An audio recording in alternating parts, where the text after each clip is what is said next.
यो WhatsApp guys, कैसे हैं आप सभी लोग and welcome back to another video.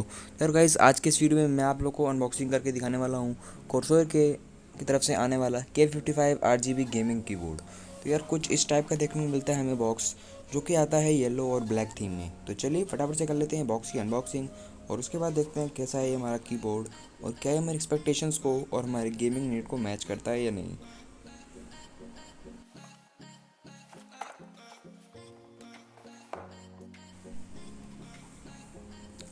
तो गाइज़, अगर बात करता हूँ मैं इसके ओवरऑल रिव्यू के बारे में, ओवरऑल इसके स्पेक्स के बारे में, तो स्पेक्स वगैरह भी काफ़ी बढ़िया हैं इस कीबोर्ड के। और इसी बीच मैंने बॉक्स को भी निकल लिया है फटाफट से ओपन और देखते हैं हमको कैसा कीबोर्ड देखने को मिलता है। तो गाइस, पैकेजिंग की बात करें ओवरऑल इस कीबोर्ड की, तो वो काफ़ी शानदार है और ब्लैक और येलो कलर की थीम में इसका बॉक्स भी काफ़ी बेहतरीन लग रहा था। और बात करते हैं इसके वारंटी पेपर्स के बारे में और भी डॉक्यूमेंट्स के बारे में, तो वो भी आपको राइट साइड में देखने को मिल जाती हैं इस बॉक्स के अंदर। तो उसको भी कर लेते हैं फटाफट से ओपन और देखते हैं कि पैकेट में क्या रिवील होता है वारंटी पेपर्स के साथ। तो वारंटी पेपर्स के साथ हमें यूज़र मैनुअल गाइड भी देखने को मिलती है, जो कि कीबोर्ड यूज़ करने से पहले पढ़ना काफ़ी ज़रूरी है ताकि हमें कीबोर्ड की सारी चीज़ें पता चल जाएँ।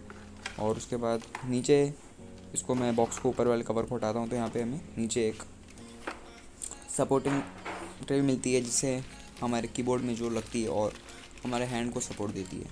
तो इसे भी मैं फटाफट से बॉक्स को निकाल लेता हूँ स्ट्रिप में से बाहर। और गाइस, देख सकते हो ये भी इसका बैक साइड है, आई थिंक रबर का है, जिसकी वजह से मतलब काफ़ी स्टर्डी है ये।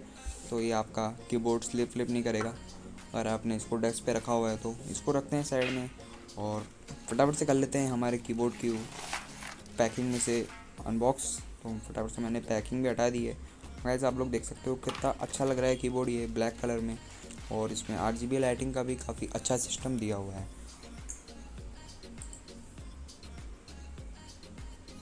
साइड में ऊपर थोड़ी आपको सेंटर में कॉर्सर की ब्रांडिंग देखने को मिलती है और उसके बगल में वहाँ पे जो आपको मल्टीमीडिया बटन्स भी देखने को मिल जाएंगे, जो कि आपके लिए काफ़ी बेहतरीन है। आप volume up down easily control कर सकते हो।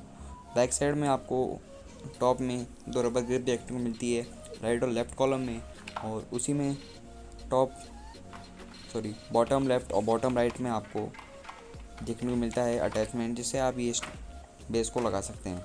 तो केबल की वाइज अगर बात करें तो वो भी काफ़ी शानदार देखने को मिलती है आपको इस कीबोर्ड के साथ, और काफ़ी लॉन्ग कीबोर्ड वायर देखने को मिलेगी आपको इस कीबोर्ड में।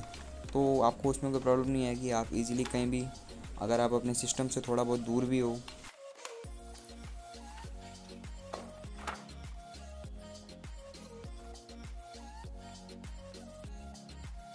मैंने कीबोर्ड को भी अभी अभी फटाफट से सेटअप कर लिया है।